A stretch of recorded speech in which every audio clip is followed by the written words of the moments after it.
और राजधानी जयपुर में चिंतन शिविर का दूसरा दिन। आज करीब 14 विभागों की समीक्षा होगी। मुख्यमंत्री अशोक गहलोत समीक्षा करेंगे। जन घोषणा पत्र और बजट घोषणाओं की समीक्षा सुबह 10 बजे से ओटीएस में समीक्षा शुरू हो गई। कल सीएम ने 16 विभागों की समीक्षा की थी। करीब 13 घंटे सीएम मंत्री ओटीएस में मौजूद रहे थे।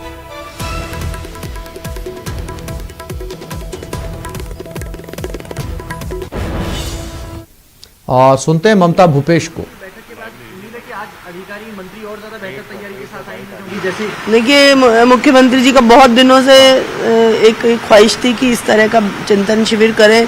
कई बार विभिन्न प्रोग्रामों की वजह से ये पोस्टपोन्ड हुआ, इसलिए हम सब लोगों में क्यूरियोसिटी थी एक तरह से कि चिंतन शिविर में क्या होगा, किस तरह का चर्चा रहेगी, क्या रहेगी। तो बहुत ही अच्छी हमारी ये बैठक रही और बहुत सकारात्मक पहलुओं पे हम सब लोगों ने मिलकर चर्चा की और पहली बार मंत्री लोग अपने विभागों के बारे में प्रेजेंटेशन दे रहे हैं, तो ये भी हम लोगों के लिए बहुत अच्छा सुखद अनुभव रहा। आज काफी महत्वपूर्ण विभागों क्या खास तैयारी है? सभी की तैयारी, आज मेरे विभाग का भी प्रेजेंटेशन है। उम्मीद करेंगे कि सब लोग अपना बेटर पार्ट देने की प्रयास करें।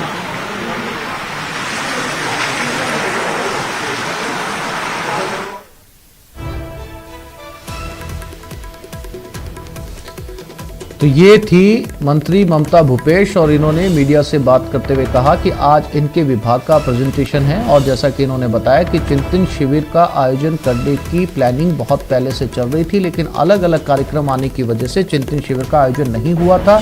लेकिन अब जाकर 2 दिन का चिंतन शिविर का आयोजन किया जा रहा है और खुद सीएम पहले समय से पहले पहुंचे थे और कल पूरे 13 घंटे उन्होंने ओटीएस में बिताए। आज भी मौजूद हैं सचिन, लगातार इस आयोजन को कवर कर रहे हैं ओटीएस से। आज फिर हमारे साथ सचिन एक बार मौजूद हैं, उनके पास चलते हैं।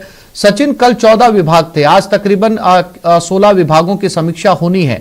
कल 13 घंटे बिताए मुख्यमंत्री ने ओटीएस के अंदर। आज कार्यक्रम की रूपरेखा क्या रहने वाली है सचिन?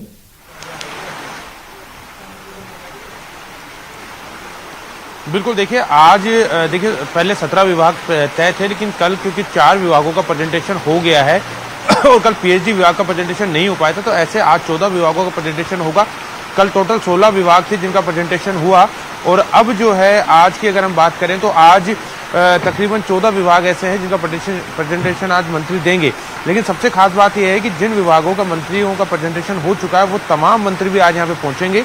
ये एक सबसे अच्छी बात निकल के इस चिंतन शिविर के सामने आ रही है कि जो मंत्री जिनका प्रेजेंटेशन हो चुका है वो भी मौजूद रहेंगे।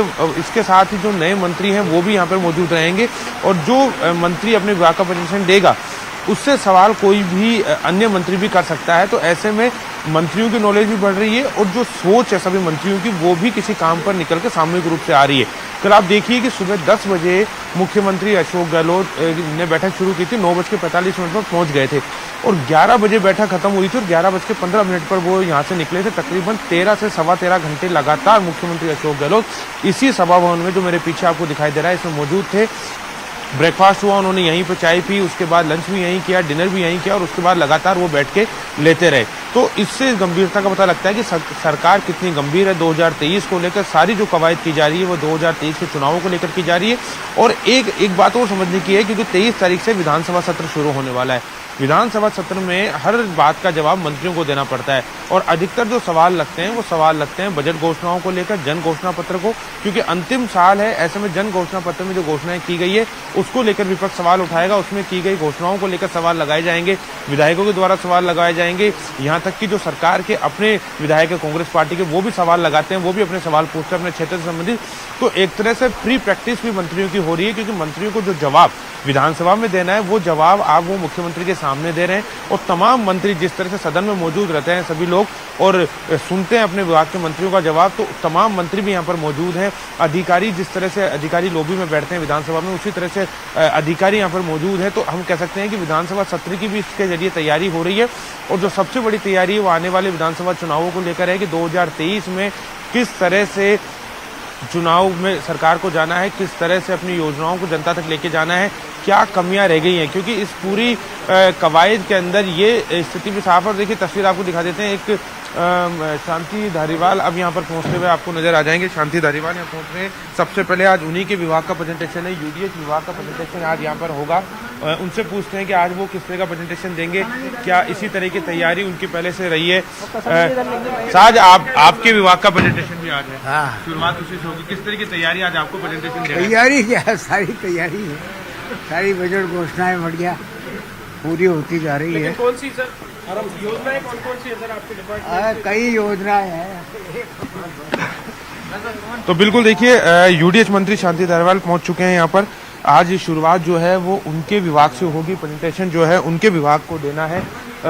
और मुख्य सचिव भी पहुंची हैं, उच्च समय यहाँ पर पहुंच चुकी हैं अंदर जाते हुए। तो अब लगभग 11 बजे के आसपास सीएम अशोक गहलोत यहाँ पर पहुंचेंगे और उसके बाद में जो प्रेजेंटेशन का कार्यक्रम है वो शुरू होगा। और सबसे महत्वपूर्ण बात यह है कि कानून व्यवस्था को लेकर भी आज चर्चा होनी है सदन के अंदर और सदन के बाहर। लगातार विपक्ष कानून व्यवस्था के जरिए सरकार को घेरने की कोशिश करता है, तो ऐसे में आज होम डिपार्टमेंट का भी प्रेजेंटेशन है, कानून व्यवस्था को लेकर भी चर्चा की जाएगी। तमाम मंत्री मौजूद रहेंगे और जिस तरह से प्रदेश की कानून व्यवस्था पर सवाल खड़े किए जाते हैं उसको लेकर आज मंथन किया जाएगा, उसको लेकर कोई हल निकालने की कोशिश मुख्यमंत्री अशोक गहलोत। सचिन, चूंकि कल कई विभागों की समीक्षा हुई है और आज भी दर्जनों विभागों की समीक्षा होनी है, तो कल जो प्रेजेंटेशन दिया गया था उससे संतुष्ट थे मुख्यमंत्री अशोक गहलोत, या उन्होंने उन मंत्रियों को, उन विभागों को कोई खास दिशा निर्देश जारी किए हैं कुछ और इंप्रूवमेंट के लिए, या जनता तक और जो है वो योजनाओं को पहुंचाने के लिए, या सभी से संतुष्ट नजर आए?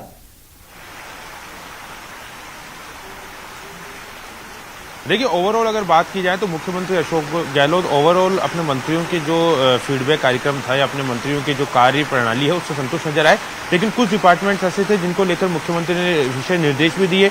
बिजली को लेकर निर्देश दिए कि किसानों को निर्बाध बिजली मिलनी चाहिए, जितना समय किसानों के लिए तय किया गया उतना बिजली जो है वो किसानों को नहीं मिल पा रही है, उसको लेकर दिशा निर्देश जारी किए गए। साथ ही जो गृह निर्माण समितियां हैं उसको लेकर मुख्यमंत्री ने नाराजगी जताई। उन्होंने कहा है कि गृह निर्माण समितियों का जो गड़बड़ झला हो रहा है लगातार, क्योंकि नियमों की अनदेखी की जाती है और उसके बाद आम आदमी से फंस के रह जाता है, तो उसको लेकर दिशा निर्देश दिए गए। सबसे खास बात यह है कि मुख्यमंत्री अशोक गहलोत ने जो कोटा में जो आरटीयू के जो प्रोफेसर है जो उनका कृत्य सामने आया था उसको लेकर नाराजगी जताई है और ये कहा भी है कि एक नया एक्ट लाया जाएगा जिसमें इस तरह की जो मनमानी करते हैं निजी शिक्षण संस्थान हो या अन्य शिक्षण संस्थान हो, उन पर लगाम लगे। सचिन, आप नजर बनाए रखिएगा, समय समय पर आपसे इस महामंथन को लेकर अपडेट लेते रहेंगे। आगे बढ़ते हैं, एक और महामंथन की बात करते हैं, बीजेपी के महामंथन की। आज उनका भी दूसरा दिन है। बीजेपी राष्ट्रीय कार्यकारिणी की बैठक